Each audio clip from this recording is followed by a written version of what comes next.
Hello friends, I Kuldeep welcome you all to today's session of Daily News Answers where we are going to look at the important news from the Hindu as well as the Indian Express. So students, आज है 7th of November और दोनों newspapers की important news को देखेंगे। जो हमारे काम की न्यूज़ है इस बार की क्लैट A-लेट के लिए उस पे हमारा ज़्यादा फोकस रहेगा। ओके, तो let's start with the news for today.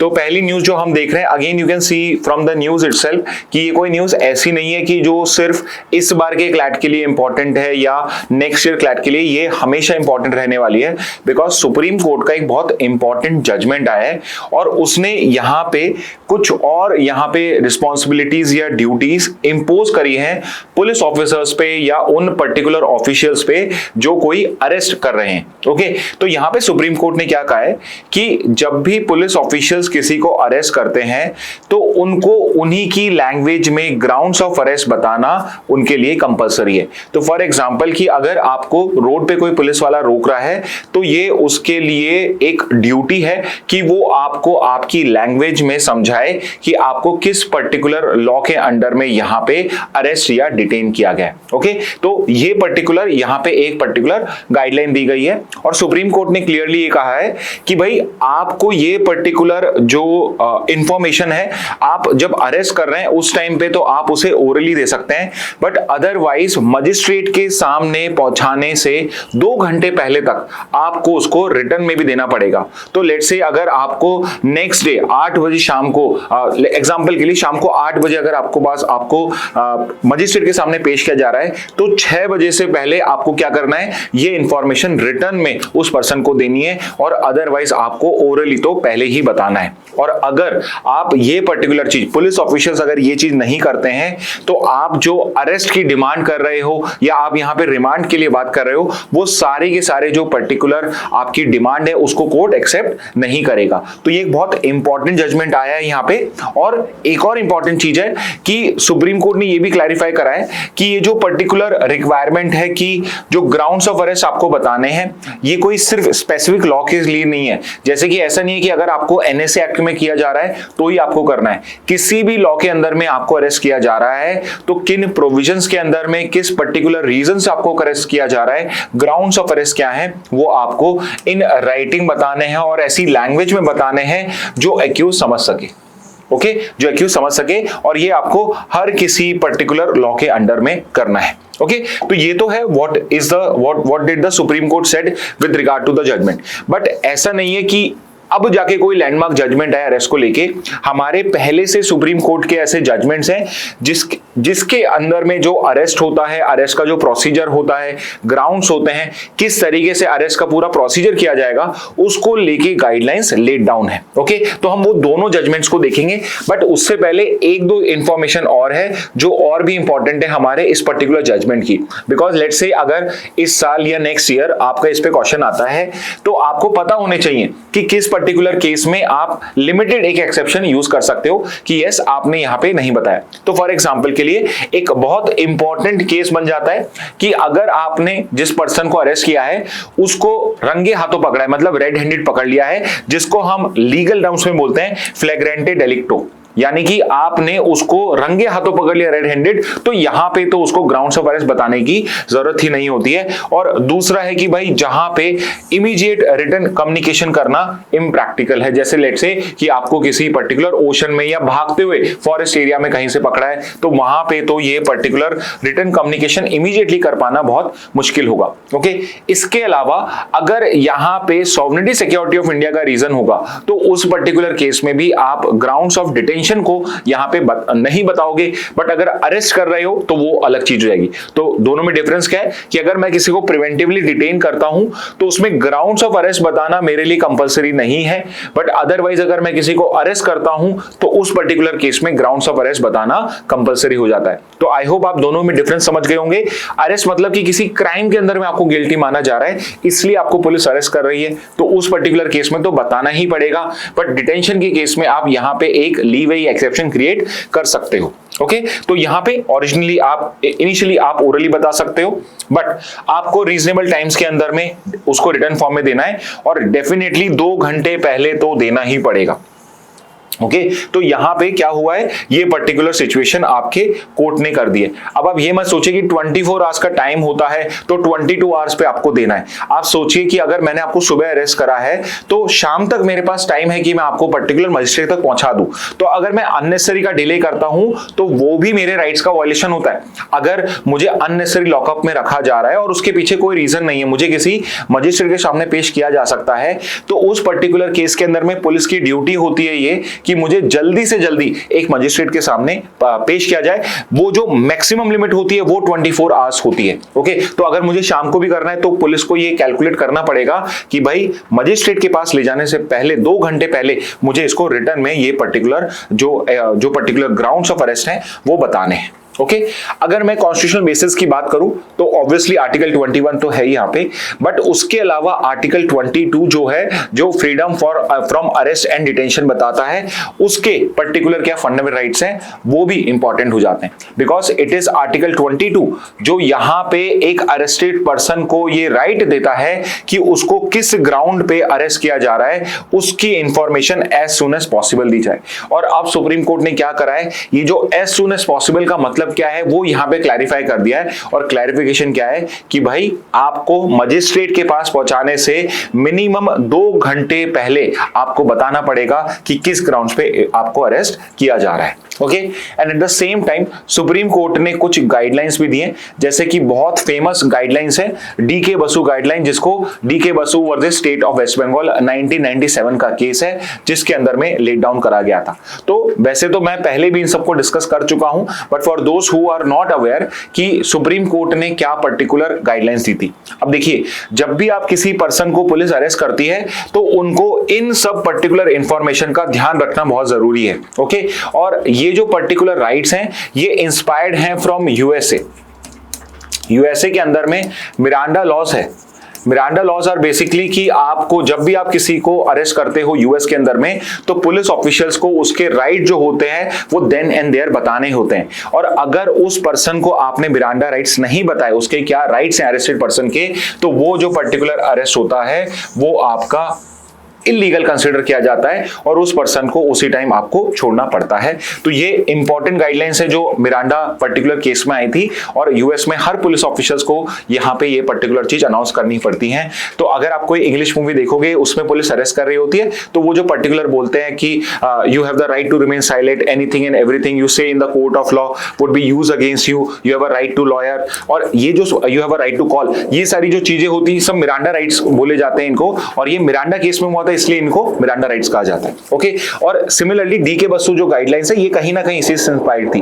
तो यहां पे भी जब पुलिस ऑफिशियल आपको अरेस्ट कर रहा है तो उसमें पुलिस को ये पर्टिकुलर स्टेप्स लेने बहुत जरूरी हैं, जैसे कि एक अरेस्ट मेमो प्रिपेयर करना है। जैसे ही पुलिस किसी को अरेस्ट करती है उसमें टाइम, डेट और रीजन फॉर अरेस्ट उसको लिखने होते हैं, सो दैट कि जिस पर्पस के लिए अरेस्ट किया गया, किस टाइम करा गया, किस डेट पे किया गया, वो सब एक्चुअल में प्रॉपरली क्लियर हो, कोई भी इसको मिस यूज ना कर सके। दूसरा है कि आपका राइट टू बी इन्फॉर्म्ड जो है वो सिर्फ आप तक सीमित नहीं, आपको क्यों अरेस्ट किया गया, आपको कहां लेके जा रहा है, ये सिर्फ राइट, ये बताना सिर्फ आपके लिए राइट नहीं है, इसका जो राइट का एक्सटेंशन है वो ये भी है कि जिसको अरेस्ट किया जा रहा है उसके फ्रेंड या रिलेटिव को भी बताया जाए। क्यों बताया जाए? बिकॉज भाई यही तो वो लोग हैं जो जाके आपको कहीं से बेसिकली आपके लिए जाके कोर्ट में अपील करेंगे। ओके तीसरा है कि भाई हर 48 आवर्स में, फर्स्ट टाइम नहीं, एवरी 48 आवर्स मेडिकल एग्जामिनेशन होना चाहिए एक्यूज का। और ये क्यों है कि उसके साथ में कोई कस्टोडियल टॉर्चर ना हो।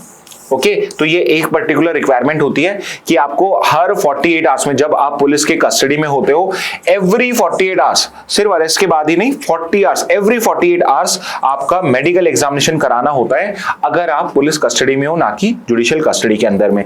और जिस भी पर्सन को अरेस्ट किया गया है, जिस भी पर्सन को जिस भी पुलिस स्टेशन में अरेस्ट किया गया है, उसकी इंफॉर्मेशन डिस्प्ले होनी चाहिए पुलिस कंट्रोल रूम के अंदर में। तो जो पुलिस कंट्रोल रूम होता है किसी भी सिटी के अंदर में, उस मेन पुलिस कंट्रोल रूम में भी अरेस्टेड पर्सन की सारी इंफॉर्मेशन वहां पे डिस्प्ले बोर्ड के ऊपर पे आपको प्रेजेंट करनी पड़ेगी, सो दैट अगर ये नहीं पता पड़ रहा है कि किस पुलिस स्टेशन में किसी पर्सन को रखा गया है तो उसमें आप जो मेन पुलिस कंट्रोल रूम है वहां जा सकते हो और वहां के डिस्प्ले बोर्ड पे अगर कोई पर्सन आपका नोन अरेस्टेड है तो आपको इंफॉर्मेशन वहां अवेलेबल होगी। ओके तो ये बहुत फेमस केस है डीके बसु का गाइडलाइंस का। इसी की तरह एक और फेमस केस है अरनेश कुमार गाइडलाइंस 2014। अरनेश कुमार के अंदर में पुलिस जो सुप्रीम कोर्ट है उसने ये लेट डाउन करा था कि आप यहाँ पे ऑटोमेटिक अरेस्ट नहीं कर सकते हो under section 498A and other provisions. तो यहाँ पे आपको हमेशा याद रखना है कि अगर आप किसी पर्सन को 498A के अंदर में, so I hope you are aware section 498A of IPC क्या है, आप मुझे कमेंट बॉक्स में बताइए। Okay and not just under 498A but जहां पर भी पुलिस के पास में अरेस्टिंग पावर होती है वहां पे पुलिस को दो चीजों का ध्यान रखना है। पहला तो ये है कि उसका जो रीजंस ऑफ अरेस्ट है वो राइटिंग में आपको रिकॉर्ड करना है। तो ऐसे नहीं है कि आप किसी को बिना रीजंस बताए, बिना रीजंस को लिखे आप किसी पर्सन को जस्ट बिकॉज कॉग्निजेबल ऑफेंस है तो आप अरेस्ट कर ले, तो आपको तब भी रीजंस इन राइटिंग बताना पड़ेगा। और दूसरा है कि अगर अरेस्ट नेसेसरी नहीं है तो अरेस्ट करने से पहले आपको एक नोटिस ऑफ अपीयरेंस देना पड़ेगा।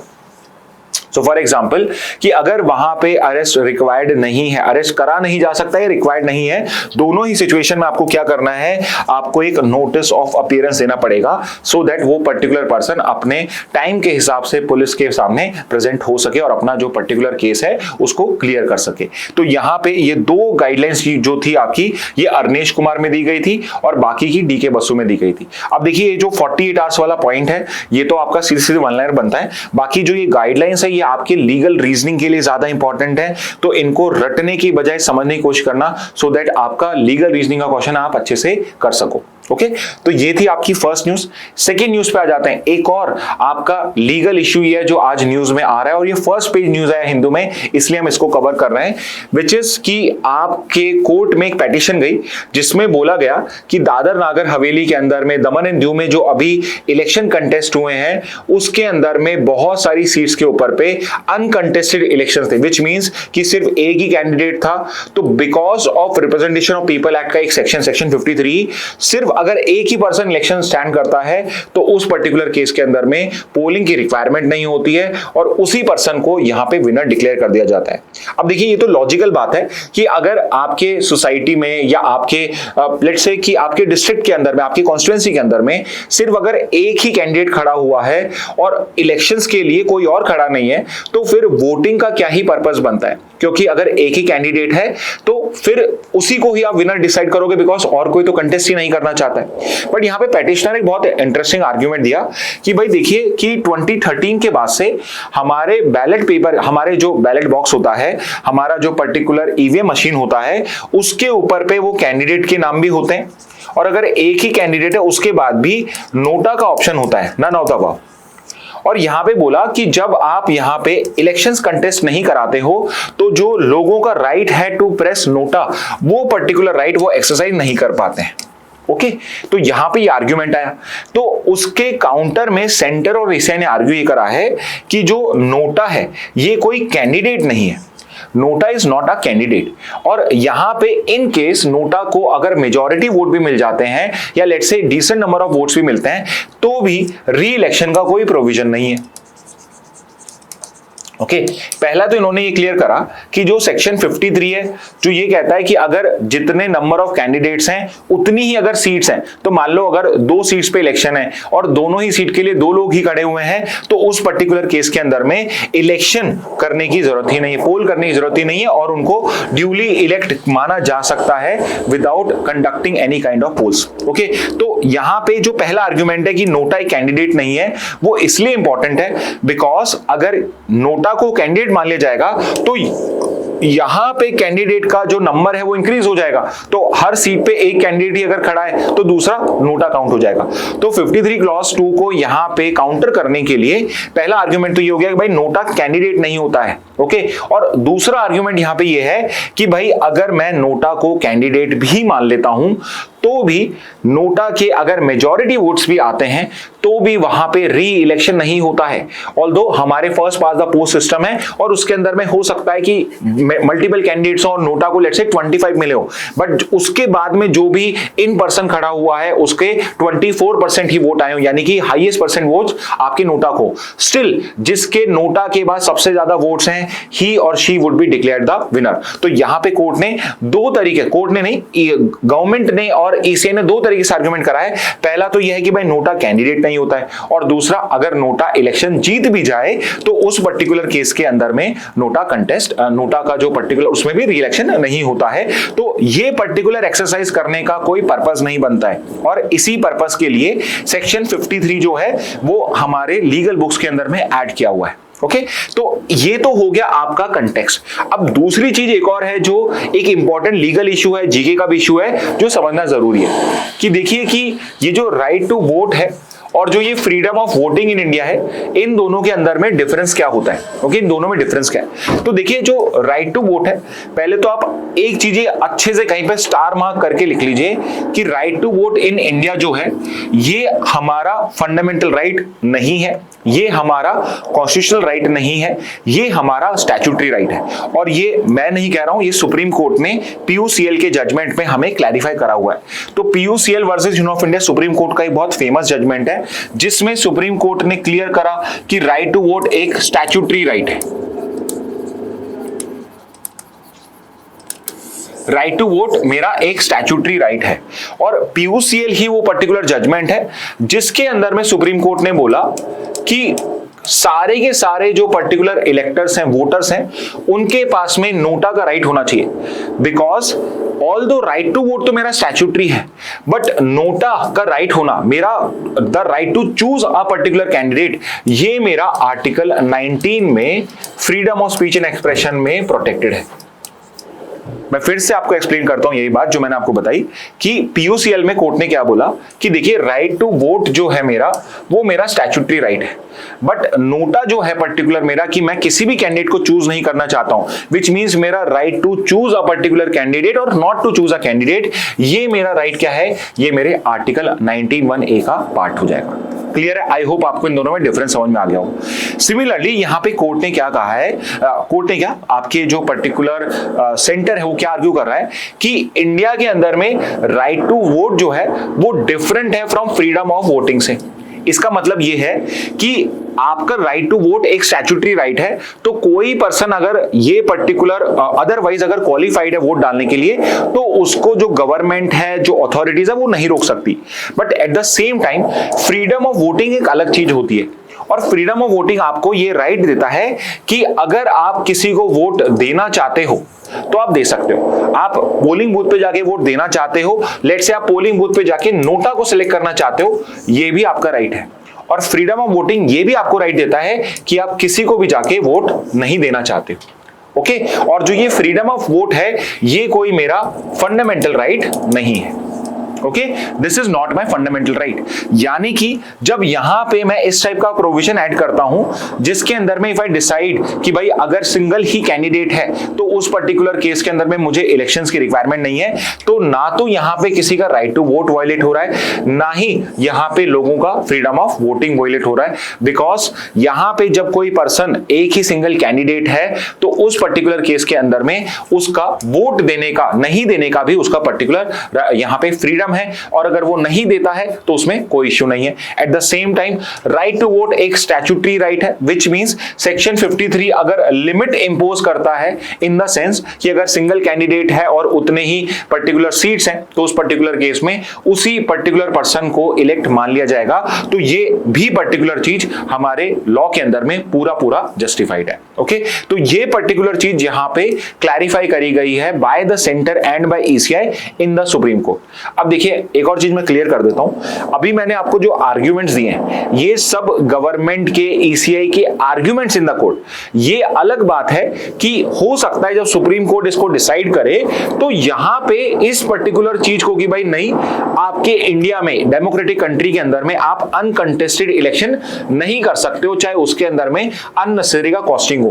बिकॉज ये एक इंपॉर्टेंट कॉस्ट है डेमोक्रेसी की कि भाई अगर यहां पे एक सिंगल कैंडिडेट भी है तो उस पर्टिकुलर केस के अंदर में भी नोटा का ऑप्शन होना चाहिए, और उसमें जो पर्टिकुलर पर्सन किसी और को वोट नहीं देना चाहते वो नोटा को यहां पे इलेक्ट कर सकते हैं। Okay, so basically to show dissidence कि भाई हमें कोई भी कैंडिडेट से मतलब नहीं है and we have some other issues. Okay तो ये लीगल प्रोविजंस है आपके, जो आपके अलग अलग सेक्शंस में गिवन है। Again I have already explain कि भाई राइट टू वोट और फ्रीडम टू वोट क्या होता है आपका, ठीक है, और ये क्लैरिफाई किया गया था पीयूसीएल के जजमेंट के अंदर में, जिसके अंदर में आपका नोटा का ऑप्शन जो है वो इंक्लूड करा गया था। ओके तो ये अगेन वही पॉइंट्स है जो मैंने आपको जस्ट समझाए।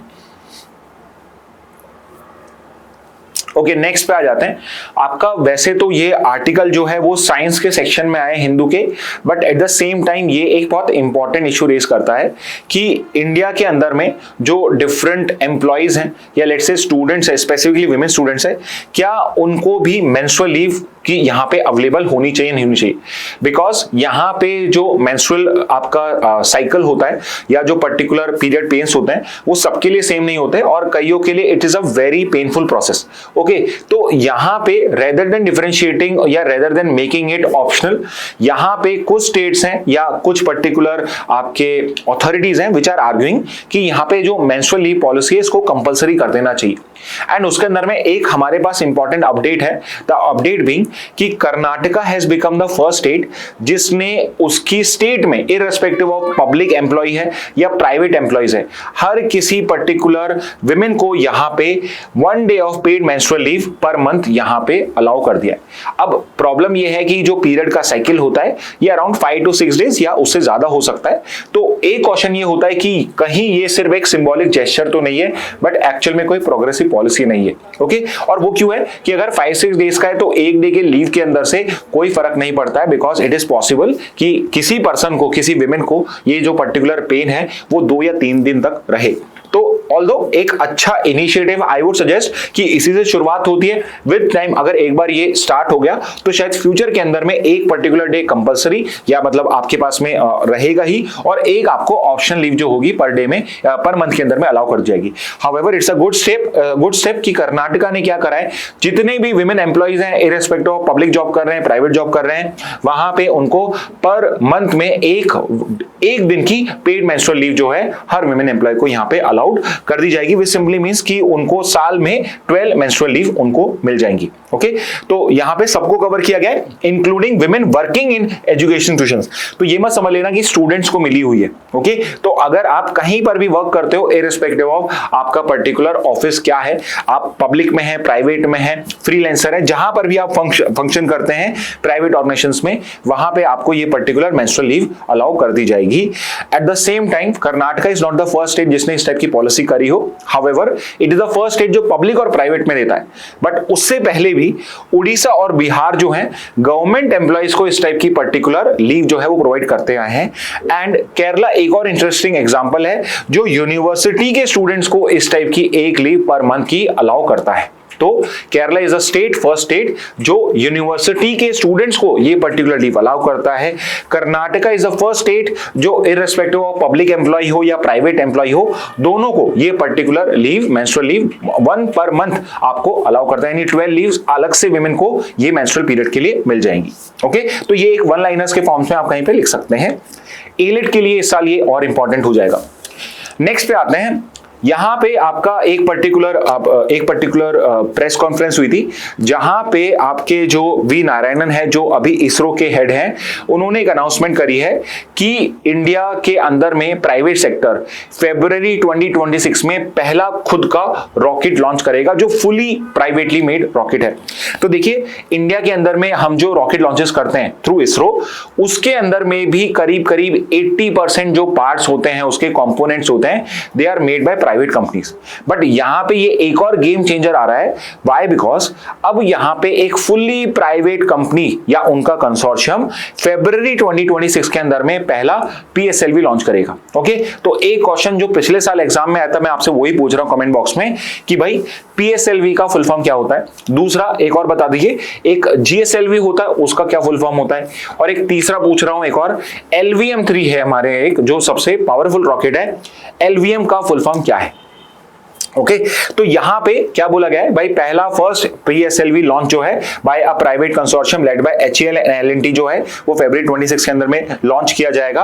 और ये एक गेम चेंजर हो सकता है बिकॉज अब क्या होगा कि प्राइवेट सेक्टर अपने आप में बिना गवर्नमेंट सेक्टर की हेल्प के भी रॉकेट लॉन्चेस कर पाएगा, which is a big deal. Okay तो ये तो है इस न्यूज का context, but I want your attention on other important institutions कि भाई जहां प्राइवेट सेक्टर अगर आ गया है तो प्राइवेट सेक्टर के साथ में गवर्नमेंट की डीलिंग्स कैसे होती है। ओके तो उसके लिए हमें दो तीन चीजें समझनी है कि भाई कौन कौन सी ऑर्गेनाइजेशन जो स्पेस सेक्टर के अंदर में अभी आपकी इन्वॉल्व है। तो सबसे पहले तो इसरो आ जाएगा, जो इंडिया की एपेक्स पब्लिक बॉडी है, जो बेसिकली जितने भी स्पेस रिलेटेड मिशन लॉन्चेस होते हैं, रॉकेट लॉन्चेस होते हैं, उन सबको हैंडल करती है। But at the same time we have created two more organisations very recently.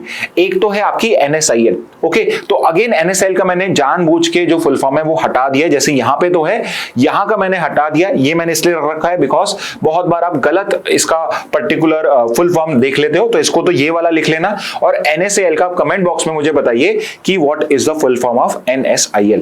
अब देखिए NSIL क्या है, ये कमर्शियल आर्म है इसरो का, और इसका कमर्शियल आर्म इसरो का बनाने का पर्पस क्या है, तो आप ऐसे समझिए कि भाई इसरो के अंदर में सारे के सारे लोग हैं साइंटिस्ट, जिनके पास में बहुत काम है साइंटिफिक, उनको बहुत सारा काम करना है। तो वी डू नॉट वांट कि जो इसरो के साइंटिस्ट हैं they should be involve in administrative work और they should be involve in commercial work. तो हमने क्या करा है, इसरो के साइंटिस्ट को, इसरो के पर्टिकुलर एम्प्लॉयज को टोटली फ्री कर दिया है कि आप सिर्फ और सिर्फ आपका जो कोर है उसके ऊपर में फोकस करिए। आपके जो कमर्शियल डीलिंग्स है वो कौन हैंडल करेगा, वो NSIL करेगा। ओके तो हमने 2019 में इसको स्टैब्लिश करा था। अच्छा एक और क्वेश्चन आपसे पूछ रहा हूं मैं, NSIL का हेडक्वार्टर कहां पे है? This is also an important question. मुझे लगता है ऐसे क्वेश्चंस कि आपके क्लैट एलेट में जरूर से आ सकते हैं। ओके तो यहां पे NSIL का काम क्या है कि भाई इसरो की कोई टेक्नोलॉजी है जो उसको लगता है कि प्राइवेट सेक्टर यूटिलाइज कर सकता है, या लेट्स से प्राइवेट सेक्टर को लगता है कि इसरो की इस टेक्नोलॉजी को मैं अपने पर्टिकुलर किसी और काम के लिए यूज कर सकता हूं। ठीक है तो इस पर्पस के लिए अगर कोई कॉन्ट्रैक्ट कर रहे हैं इसरो के लिए तो it is done through the NSIL। तो इसरो कॉन्ट्रैक्ट नहीं करता है, NSIL कॉन्ट्रैक्ट करता है। At the same time NSIL का काम यहां पे इसरो की टेक्नोलॉजीज को प्रमोट करना भी है। इट्स नॉट नेसेसरी कि कोई आके बोलेगा तो ही है, यहां पे NSIL भी खुद वर्क करेगा कि कैसे वो प्राइवेट सेक्टर को इसरो की टेक्नोलॉजीज को बेच सकता है। Okay eight the same time मान लेते हैं कि हमने कोई एक प्राइवेट स्पेस कंपनी बना ली है जो सैटेलाइट्स बनाती है। अब सैटेलाइट्स तो मैंने बना ली पर रॉकेट मेरे पास बनाना आता नहीं है, तो मुझे किसी से या इसरो से रॉकेट लेना है, रॉकेट पे मेरी सैटेलाइट भेजनी है, तो उसका जो पर्टिकुलर फैसिलिटेशन होगा, उसका जो कॉन्ट्रैक्ट होगा, it would be done through NSIL। तो ये तो है कमर्शियल आर्म। दूसरी जो और भी इंपॉर्टेंट बॉडी है वो है हमारा IN-SPACe। ये भी 2020 की रिसेंटली क्रिएटेड बॉडी है। फुल फॉर्म मैंने इसलिए नहीं हटाया बिकॉज ये फुल फॉर्म आपसे पूछा जा सकता है, Indian National Space Promotion and Authorization Centre. तो ये IN-SPACe का फुल फॉर्म है, प्लीज इसको याद कर लेना। और आपके लिए होमवर्क ये है, आप कमेंट बॉक्स में बताइए कि भाई IN-SPACe का हेडक्वार्टर कहां पे है। ओके तो ये स्टैब्लिश हुई थी 2020 के अंदर में, and it is a body under department of space. Okay department of space के अंदर में IN-SPACe आता है। और IN-SPACe क्या है भाई, NSIL तो समझिए कमर्शियल आर्म है, IN-SPACe क्या कर रहा है भाई, ये भी प्राइवेट स्पेस की बात कर रहा है कुछ। तो ये समझिए जैसे बैंक्स को इंडिया में चाहे पब्लिक हो प्राइवेट हो, RBI यहाँ पे आपका रेगुलेट करता है, पूरे के पूरे जो हमारे मार्केट्स हैं उनको आपका सेबी करता है। सिमिलरली आपका जो ये पर्टिकुलर IN-SPACe है, ये स्पेस सेक्टर का रेगुलेटर है। It is regulator of space sector. Okay ये स्पेस सेक्टर को रेगुलेट करता है। स्पेस के अंदर में कैसे आपका प्राइवेट सेक्टर वर्क करेगा, तो space sector, private space sector regulator. Okay तो जहां पे इसरो तो भाई आपका सेल्फ रेगुलेटर, उसको तो गवर्नमेंट रेगुलेट करिए।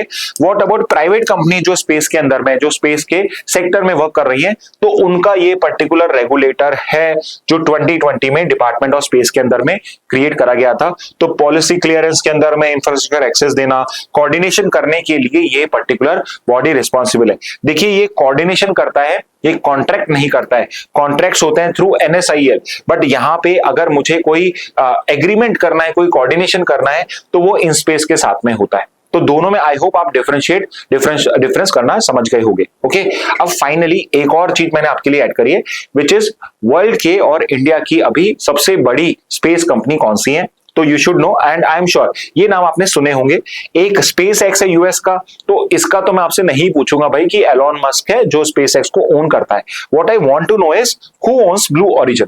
तो USA की जो ये ब्लू ओरिजिन कंपनी है, इसका ओनर कौन है, आप मुझे ये बताइए। आई एम श्योर ये आपको पता होगा वैसे। ओके, तो जिसको पता है प्लीज आप मेंशन करिए कमेंट बॉक्स में। नेक्स्ट है आपका भाई इंडिया के प्राइवेट स्पेस प्लेयर कौन से हैं?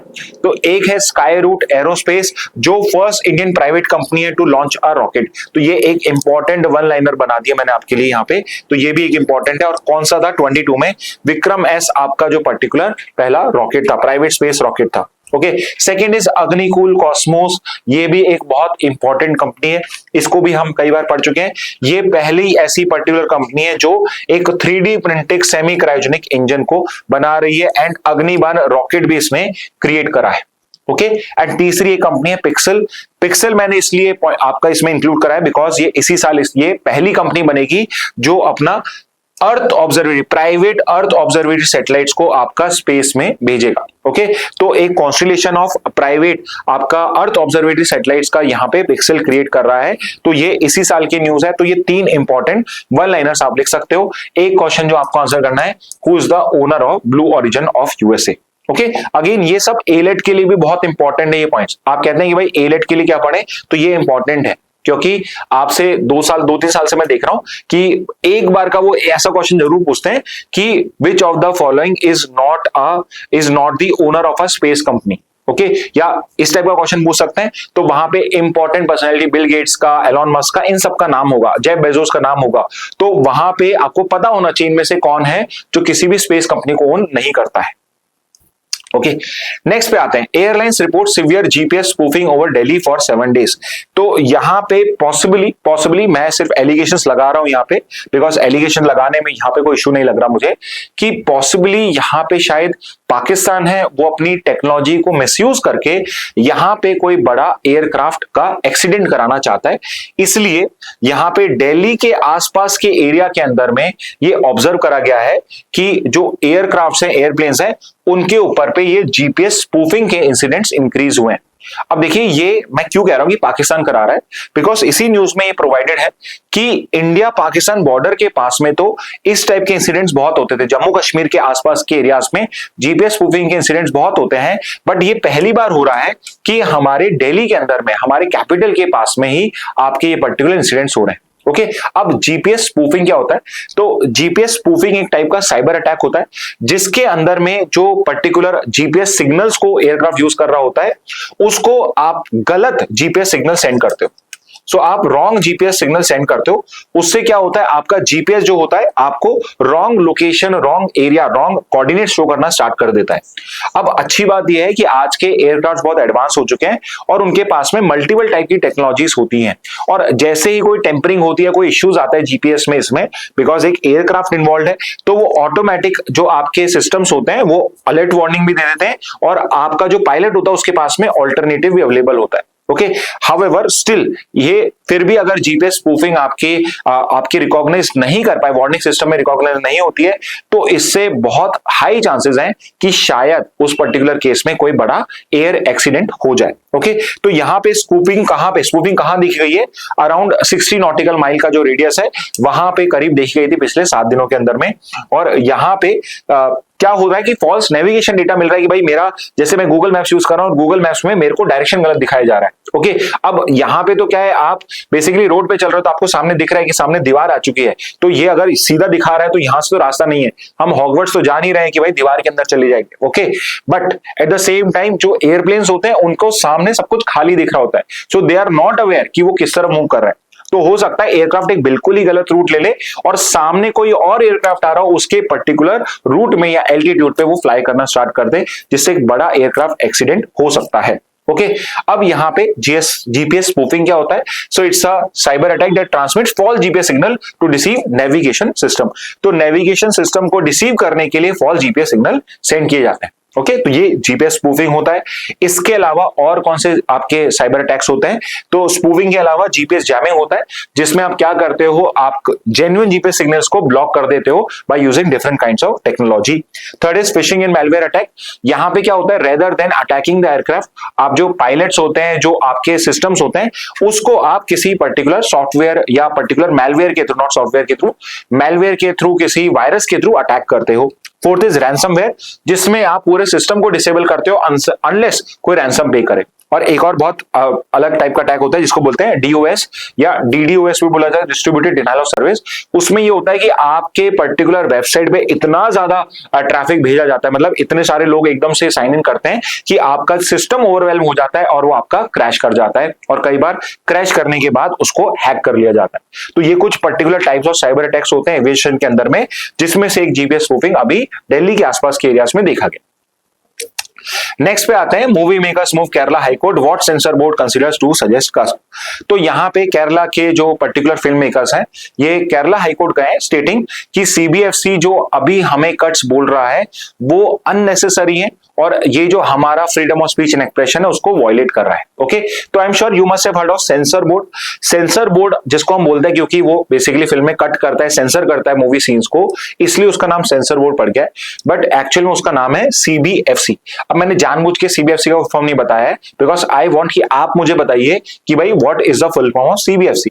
तो जो सीबीएफसी है जिसको हम अदरवाइज सेंसर बोर्ड करते हैं वो आपका सिनेमेटोग्राफ एक्ट 1952 में बनाया गया था, और इसका मेन पर्पस क्या है कि अगर कोई भी ऐसी चीज है जो रीजनेबली स्ट्रिक्ट करनी चाहिए, जो हमारे सोसाइटी के स्टैंडर्ड्स में नहीं जाती है या हमारी सॉमनिटी इंटीग्रिटी को यहाँ पे कुछ हार्म पहुंचा सकती है, तो ऐसे पर्टिकुलर जो सीन्स हैं या पर्टिकुलर सॉन्ग्स हैं या कुछ राइटिंग्स हैं, उन पर्टिकुलर मूवी सीन्स को या उस टाइप की मूवीज को, फिल्म्स को या एड्स को वो बेसिकली आपका सर्टिफिकेशन रिजेक्ट कर सकता है या उसके अंदर में इंपॉर्टेंट रेलिवेंट कट सजेस्ट कर सकता है। ओके, तो ये पर्टिकुलर पावर जो है वो सिनेमेटोग्राफो एक्ट 1952 के अंदर में सीबीएफसी को प्रोवाइड करी गई कि पब्लिक एग्जीबिशन से करने पहले आपको ये कट्स करने पड़ेंगे। ओके, और इसी पर्टिकुलर पर्पस के लिए ministry of information and broadcasting, ministry of IB क्या है, ministry of information and broadcasting में हमने सीबीएफसी को क्रिएट करा है। अब देखिए आपकी जो बॉलीवुड की मूवीज हैं वो मुंबई में बनती हैं, इसलिए सीबीएफसी का जो हेडक्वार्टर है वो मुंबई के अंदर ही है। बट वी नो दिस कि इसके अलावा भी बहुत सारी इंडस्ट्रीज हैं, तो इसके रीजनल ऑफिस भी क्रिएट करे हुए हैं चेन्नई में, कोलकाता में, हैदराबाद में और न्यू दिल्ली के अंदर में। ओके, भोजपुरी इंडस्ट्री भी खूब आ रही है, तो आई थिंक बिहार पटना में भी एक और सेंटर, वहां पर भी इसका एक ऑफिस ओपन कर देना चाहिए। ओके, इसके अलावा सीबीएफसी में चेयरपर्सन होता है और मेंबर्स होते हैं सारे सेंट्रल गवर्नमेंट अपॉइंट करता है, विच मींस कि ये सब कौन है, ये सब सेंट्रल गवर्नमेंट के एम्प्लॉइज हैं। और करंटली चेयरपर्सन कौन है, तो प्रसून जोशी है जो एक बहुत फेमस लिरिसिस्ट है एंड एड राइटर है, चक दे इंडिया ने उन्हें लिखा था, तो chairperson of CBFC is Prasoon Joshi. तो ये पर्टिकुलर सीबीएफसी की इंफॉर्मेशन हो जाएगी। इसके अलावा what else you need to know कि भाई आपने सुना होगा कि भाई फिल्म सर्टिफिकेशन दिया गया है बाय सीबीएफसी, तो आपने सुना होगा कि एडल्ट मूवी है तो सिर्फ 18+ देख सकते हैं। ये आपका अगर एडल्ट की जगह एक सर्टिफिकेट होता है यू सर्टिफिकेशन, जो इसका मतलब होता है यूनिवर्सल, और इसका मतलब होता है कि everyone can come and watch it, कोई बच्चा भी देख सकता है और बड़ा भी देख सकता है। इसके अलावा हमने क्या करा है सीबीएफसी ने एक और कैटेगरी क्रिएट करी हुई है, यूए कैटेगरी। अब देखिए 2023 से पहले सिर्फ एक यूए कैटेगरी होती थी और वो 12+ का एक कैटेगराइजेशन होता था, लेकिन अब क्या करा गया है, अब हमने उसके एज ब्रैकेट्स क्रिएट कर दिए। जैसे कि अगर किसी मूवी को, जो चिल्ड्रन मूवी हो सकती है, उसको अगर यूए 7+ दिया गया, इसका मतलब यह है कि it is safe for someone who is 7+, but अगर कोई 7 से कम एज का है तो वहां पे पेरेंटल गाइडेंस रिक्वायर्ड होगी। सिमिलरली यूए 13+ का मतलब यह है कि 13+ तो देख सकता है, बट 13 से कम एज है तो पेरेंटल गाइडेंस रिक्वायर्ड है। थर्ड इज कि 16+ देख सकता है, बट अगर 16 से कम वाला जा रहा है तो उसमें पेरेंटल गाइडेंस अलाउ होगी। और फाइनली एडल्ट्स वाला जो होता है, इसके अंदर में पेरेंटल गाइडेंस में भी कोई 17 ईयर ओल्ड नहीं जा सकता है, कोई गार्जियन के साथ नहीं जा सकता है। In this particular case everyone who is visiting a cinema hall has to be above 18। Okay, और इन सब के अलावा थोड़ी लेसर नोन एक और कैटेगरी होती है जिसको एस या स्पेशल कैटेगरी कहा जाता है, जिसके अंदर में स्पेसिफिक प्रोफेशंस के लोगों के लिए मूवी बनाई जाती है। जैसे कि लेट्स से कि कोई फिल्म बनाई है जिसमें कैंसर का ट्रीटमेंट है, या लेट्स से सिक्योरिटी में कैसे पुलिस को वर्क करना चाहिए, तो पुलिस के लिए कोई मूवी बनाई गई है, डॉक्यूमेंट्री बनाई गई है, तो उस पर्टिकुलर सर्टिफिकेशन को, उस पर्टिकुलर मूवीज को एस सर्टिफिकेशन दिया जाता है, और वो सिर्फ और सिर्फ स्पेशल कैटेगरी के लोगों के लिए ही अवेलेबल होती है। ओके, तो ये फिल्म सर्टिफिकेशन है जो अब इस तरीके से आपका हमने डिस्ट्रीब्यूट करा हुआ है, और ये सर्टिफिकेशन कौन देता है, ये सर्टिफिकेशन देता है आपका सीबीएफसी।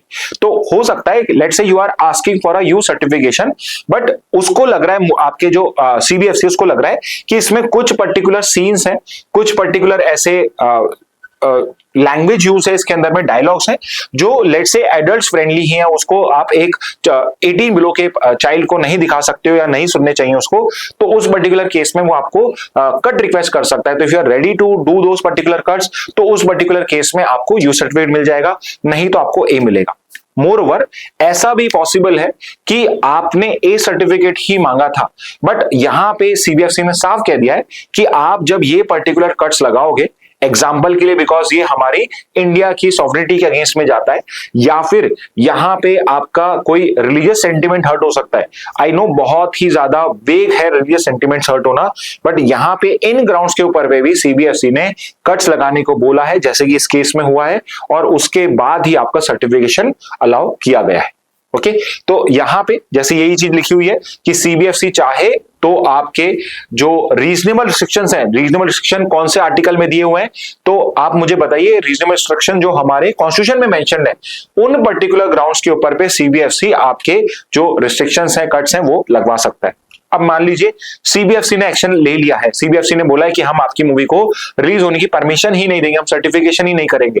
और एक चीज ध्यान रखना, अगर सीबीएफसी ने सर्टिफिकेशन नहीं दिया है तो आप उस मूवी को रिलीज नहीं कर सकते हो। ओके, तो यहां पे आप पहले अपील करते थे एक बॉडी को जो बनाई गई थी, FCAT, film certification appellate tribunal. However 21 के अंदर में इसको अबॉलिश कर दिया गया था, और अब अगर सीबीएफसी कोई ऑर्डर देती है तो उसको आपको हाई कोर्ट को अपील करना होता है। हाई कोर्ट एक सुपर सेंसर बोर्ड नहीं है कि वो फिर से मूवी देखेगा और डिसाइड करेगा, वो सिर्फ ये देखता है कि क्या जो कट्स बोले गए हैं, जो पर्टिकुलर सीबीएफसी का एक्शन है, क्या वो लीगल है या नहीं है, और क्या उस पर ड्यू प्रोसेस यूज हुआ था या नहीं हुआ था। अगर हुआ है तो ठीक, नहीं हुआ तो भी तो यहाँ पे आपको चेंजेस करने पड़ेंगे या उसको परमिशन देनी पड़ेगी। और दूसरा है सीबीएफसी एक चीज है, उसके अलावा सेक्शन 6 है इस एक्ट का, जिसमें सेंट्रल गवर्नमेंट, यूनियन गवर्नमेंट के पास में भी पावर है कि वो एक पर्टिकुलर फिल्म सर्टिफिकेट को रिवोक या सस्पेंड कर सकती है। वो सिंपली मींस कि अगर रिवोक हो गया, सस्पेंड हो गया, तो उस पर्टिकुलर केस में आप मूवी शोकेस नहीं कर पाओगे। दूसरा है पब्लिक ऑर्डर या मोरालिटी के ग्राउंड्स पे आपके फिल्म एग्जीबिशन को भी रिस्ट्रिक्ट करा जा सकता है। तो अगर गवर्नमेंट को ये लगता है कि भाई, सेंट्रल गवर्नमेंट को लगता है कि भाई इससे पब्लिक ऑर्डर डिस्टर्ब हो सकता है, लेट्स से कुछ मूवी है जो हिंदू मुस्लिम के सेंसिटिव इश्यू के ऊपर पे है, और गवर्नमेंट फील्स लाइक इससे पब्लिक ऑर्डर डिस्टर्ब हो सकता है, तो उसको भी वो रिस्ट्रिक्ट कर सकती है। ओके, तो ये पर्टिकुलर रिविजनल पावर्स हमने सेंट्रल गवर्नमेंट को भी दे रखी है। नेक्स्ट, इंडियन एक्सप्रेस से एक और न्यूज है, ये न्यूज भी इंडियन एक्सप्रेस की थी, ये भी इंडियन एक्सप्रेस की है। सूडान में आपका क्राइसिस चल रहा है, तो उसका एक कंटेक्स्ट बैकग्राउंड में आपको देना चाहूंगा। अभी हमने पिछली जो न्यूज एनालिसिस था उसमें डिस्कस करा था कि 2 सिटीज के अंदर में, 2 डिफरेंट कंट्रीज में आपके वहां पे आपका क्या करा गया है, वहां पे आपका फैमिन डिक्लेयर करा गया है। तो आप एक तो मुझे कमेंट बॉक्स में बताइए, अगर आपने पिछला एनालिसिस देखा था, कि किन 2 सिटीज के अंदर में आपका फैमिन डिक्लेयर करा गया, ठीक है। तो उसमें से ऑब्वियसली एक पर्टिकुलर सिटी तो सूडान के अंदर में ही है। तो सूडान के अंदर में क्या क्राइसिस चल रहा है, वो इस पर्टिकुलर न्यूज में हम बहुत शॉर्ट में डिस्कस करेंगे और समझ लेंगे। अब देखिए, सूडान जो है एक बहुत इंपॉर्टेंट कंट्री है, और जब तक 2011 में साउथ सूडान अलग नहीं हुआ था, जब तक 2011 में सूडान एक सिंगल कंट्री था, और साउथ सूडान 2011 से पहले सूडान, एक साउथ सूडान अलग कंट्री है जो सूडान का ही पार्ट था। उस टाइम में जो सूडान था, यूनाइटेड सूडान था, वो अफ्रीका की सबसे बड़ी कंट्री थी। Okay, so it was the largest country of Africa. तो एक क्वेश्चन आप समझ गए होंगे मैं क्या पूछने वाला हूं, which country is the largest country of Africa in terms of area. Area के टर्म में सबसे बड़ी कंट्री कौन सी है? अगर पॉपुलेशन की बताओ तो मैं ही बता देता हूं, इट इज नाइजीरिया। पॉपुलेशन के टर्म्स में इट इज नाइजीरिया। तो आप मुझे बताइए largest country of Africa in terms of area. Okay, तो 2011 से पहले जब साउथ सूडान अलग कंट्री नहीं था, तब वहां पे ये साउथ जो सूडान था, ये आपके अफ्रीका का लार्जेस्ट कंट्री था। बट 2011 में साउथ सूडान जब अलग हो गया, it was because of religious reason, the reason being religion only, कि भाई साउथ सूडान जो था इसमें क्रिश्चियन मेजॉरिटी थी, और सूडान जो है अदरवाइज एक मुस्लिम मेजॉरिटी कंट्री है। तो इसलिए 2011 में साउथ सूडान एक अलग कंट्री बन गया था, और ये बना भी एक बहुत ही लंबे सिविल वॉर, एक ब्लडी सिविल वॉर के बाद हुआ था। हाउएवर, अभी भी आपका जो पर्टिकुलर अभी भी जो आपका जो सूडान है उसके अंदर में जो डिस्टर्बेंसेस वो एंड नहीं हुए, बिकॉज अब वहां पे एक नया पर्टिकुलर डिस्प्यूट हो गया है which is between Arab dominated north areas and non Arab communities in Darfur and the south. Okay, तो दारफुर जो पर्टिकुलर रीजन है सूडान का, और दारफुर पहले यूनाइटेड सूडान की कैपिटल होती थी, अब उसकी कैपिटल है खर्तूम। ओके, तो यहाँ पे जो दारफुर रीजन है, अगर आप ये सूडान का मैप देख पा रहे हो, इसमें ये वाला जो रीजन है ये आपका दारफुर रीजन है, और करंट जो पर्टिकुलर कॉन्फ्लिक्ट चल रहा है वो दारफुर के अंदर में ही चल रहा है, और यहाँ पे डिवीजन हो रहा है नॉर्थ दारफुर और साउथ दारफुर के बीच में। ओके, तो यहाँ पे ये मेन कॉन्फ्लिक्ट चल रहा है आपका। ओके, अब इसका बेसिकली बेसिस क्या है, तो आई सेड कि भाई नॉर्थ के अंदर में तो आपके अरब पॉपुलेशन रहती है और यहाँ पे नॉन अरब पॉपुलेशन रहती है।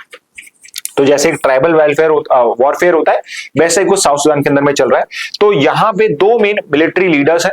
ओके, तो आप एक और चीज समझिए, जब यहाँ पे सूडान साउथ सूडान का डिवीजन हुआ था, उस टाइम में वहां पे एक पर्टिकुलर डिक्टेटर रहता था जिसका नाम था ओमार। ओके, और he was the longest serving he was the longest serving president of और dictator of Sudan only। तो जब इनको टॉपल किया गया, उसके बाद में दो राइवल फैक्शंस वहां पे आ गए। तो एक तो है जनरल अब्दुल फतेह अल बुरहान, ओके, जो सुदानीज आर्म फोर्सेस के पर्टिकुलर लीडर हैं, और दूसरे जनरल मोहम्मद हमदन दगोला, जिनको हमदेती कहा जाता है, जो आरएसएफ एक पर्टिकुलर पैरामिलिट्री ग्रुप है आपका आरएसएफ, उसके कमांडर है। तो करंट जो आपका सिविल वॉर चल रहा है सूडान में, वो इन दो पर्टिकुलर ग्रुप्स के बीच में चल रहा है। तो इनिशियली तो ये एक पावर स्ट्रगल की तरह स्टार्ट हुआ था, बट अब ये पर्टिकुलर एक नेशन वाइड सिविल वॉर में कन्वर्ट हो चुका है, बिकॉज यहाँ पे ये दो ग्रुप्स हो चुके हैं, एक अरब डोमिनेटेड है, एक नॉन अरब कम्युनिटी से डोमिनेटेड है। और इनिशियली तो यहाँ पे the basic fight was for getting political control, but अब ये हो चुका है कि वहां पे बिकॉज सूडान का जो ये रीजन है it is also rich in minerals, इस वजह से भी ये दोनों पर्टिकुलर फैक्शन जो है वो फाइट कर रहे हैं। और बहुत बड़ी बड़ी जो मेजर पावर्स हैं और उस रीजन की, जैसे यूएई है आपका, सऊदी अरेबिया है, वो सब इसके अंदर में अब आपके इन्वॉल्व हो चुके हैं। ठीक है, तो ओमर अल बशीर जो है वो 2019 में उनको आउस्ट किया गया था। उसके बाद में वहां पे क्या हुआ कि दो पर्टिकुलर मिलिट्री फैक्शन जो है वो आपस में फाइट करना स्टार्ट कर दिए, और उससे क्या हुआ है, around 1,50,000 people have died in this particular part of the world. और दूसरा, अब वहां पे फैमिन भी डिक्लेयर हो चुका है। दारफुर के पार्ट्स में आपके अगस्त 24 में डिक्लेयर हो गया था, और अब और भी पार्ट्स के अंदर में आपका डिक्लेयर हुआ है। दो पार्ट्स हमने पिछली ही क्लास में डिस्कस करे। एंड फाइनली एक चीज जो आपको पता होनी चाहिए कि भाई सूडान न्यूज में है तो इंडिया का क्या इन्वॉल्वमेंट है। तो इंडिया डायरेक्टली सूडान के सिविल वॉर में तो इन्वॉल्व नहीं है, बट जब भी कहीं पे इंडियंस होते हैं, और इंडियंस आपको वर्ल्ड के हर कोने में मिल जाएंगे, और हमारा एक बहुत ही ज्यादा सक्सेसफुल डायस्पोरा भी है हर कंट्री में।